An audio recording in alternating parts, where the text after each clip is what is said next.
Bonjour tout le monde, aujourd'hui on va parler des adjectifs. Dans votre livre, ça se trouve à la page 60 et 61, c'est chapitre 2, section 2. Encore une fois, je trouve que le livre est très détaillé et un peu déroutant. Ça, c'est pas facile. Donc j'essaie de simplifier un peu les choses. Donc d'abord, parlons un peu de adjectifs. Qu'est-ce que vous savez déjà? Vous devez savoir que, en français, les adjectifs s'accordent selon le genre et le nombre. Donc, nous avons masculin, féminin ou pluriel singulier. Autre chose, c'est que, en général, le E final indique le féminin. Ce n'est pas toujours le cas, mais c'est souvent le cas. Troisièmement, pour la plupart des adjectifs, je dirais même la majorité, il faut tout simplement ajouter un E. Donc, nous avons des adjectifs comme brun qui deviennent brune avec un E supplémentaire. Français qui devient française avec un E supplémentaire.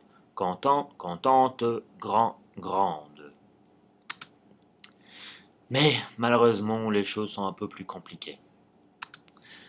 Euh, dans votre livre, vous avez une liste, mais c'est très compliqué, il y a beaucoup de catégories. Donc, moi, je propose quelque chose d'autre, quelque chose d'un peu plus simplifié. Donc, la première catégorie, c'est les adjectifs qui terminent avec un N, un L ou un S. Ça, c'est la première catégorie.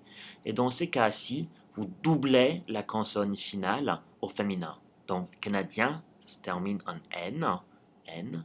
Donc, vous doublez canadienne, deux N, et puis E. Intellectuel, ça termine en L, ça se termine en L. Donc, intellectuel avec deux L et puis le. Et S, c'est la même chose. Gros devient une grosse, deux S, puis un E. Deuxième grande catégorie, mais c'est assez rare finalement, c'est la terminaison en C. Un mot qui se termine en C devient CH pour le féminin. Donc, blanc devient blanche. Blanche, comme le nom. Voilà, Blanche. Voilà, c'est la même chose. Puis, la troisième catégorie, encore un peu rare, c'est les terminaisons en F. Les mots qui se terminent par F deviennent V au féminin. Donc, sportif devient sportive. Actif devient active. And notice that in English, we have received the feminine form. Not sporty, active, voilà. C'est la même forme en anglais, n'est-ce pas? Donc la forme féminine nous parvient en anglais. Ça existe en anglais, quoi. Et puis, les terminaisons E-U-X ou E-U-R, pour la plupart, ça devient E-U-S-E. Il y a des exceptions, bien entendu. Il y a des exceptions, mais pour la plupart, c'est euse. Donc, heureux devient heureuse. Chanteur devient chanteuse. Voilà. Malheureusement, il y a pas mal d'exceptions, mais les grandes exceptions, les plus importantes, sont ces cinq.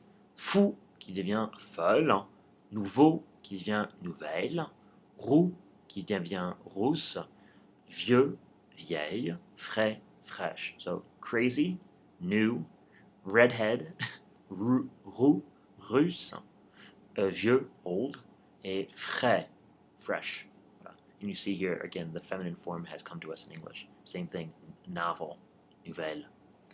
Mais si vous voulez regarder une liste un peu plus complète, vous pouvez regarder à la page 61. Et puis le placement, ça c'est assez différent de l'anglais. Euh, Disons que pour la plupart, les adjectifs vont après le nom. Donc nous avons une maison magnifique. Magnifique vient après maison. Malheureusement, il y a une catégorie des adjectifs qui précèdent le nom. Donc, comme le mot grand. Mais une grande maison magnifique. Big, a great big house. Voilà. A magnificent house. A large magnificent house. Voilà. Et comment est-ce que vous vous rappelez des adjectifs qui viennent avant le nom, c'est avec cette façon. C'est cette façon, c'est bangs. Euh, Est-ce que l'adjectif parle de la beauté? Donc ça précède. Est-ce que c'est de la âge? Oui, donc ça précède. Est-ce que c'est un number? Oui, donc ça précède. Et est-ce que ça parle de un goodness or one's badness? It talks about your goodness or badness and it precedes. Et même chose pour size. If it talks about your size, then you're preceding the noun. Ça nous donne bangs, bangs. Okay? Beauty, age, number, goodness, size. These adjectives precede the noun. Bangs. Encore une petite chose, c'est qu'il y a certains flacons de neige spéciaux, c'est-à-dire special snowflakes, et ce sont des verbes, des adjectifs, pardon, beau, fou, nouveau et vieux. C'est-à-dire que with these adjectives, you have a special form in the masculine form when the noun is a noun that starts with a vowel. So appartement, homme, espoir, or hamburger.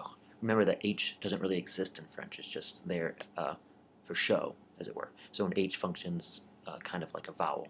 Just pretend it's not there, which gives you the A. So a way to remember this is a nice little sentence that I've come up with, which is dans un nouvel appartement habite un vieil homme avec le fol espoir de manger un bel hamburger. So notice that all of these sound like the feminine form: nouvelle, vieille, folle, et belle. But even though they sound like the feminine form, there's a special spelling for the masculine to indicate that it is in fact a masculine word. Ok, c'est un peu tout. Voilà le paragraphe que j'ai créé pour vous. Vous allez les compléter et puis vous décidez est-ce que ça va avant ou après l'adjectif. Parfois, il y a un adjectif qui précède et un adjectif qui vient après. Donc, il faut décider pour chaque vide. Et puis, dans quelques secondes, vous pouvez vérifier vos réponses avec les réponses.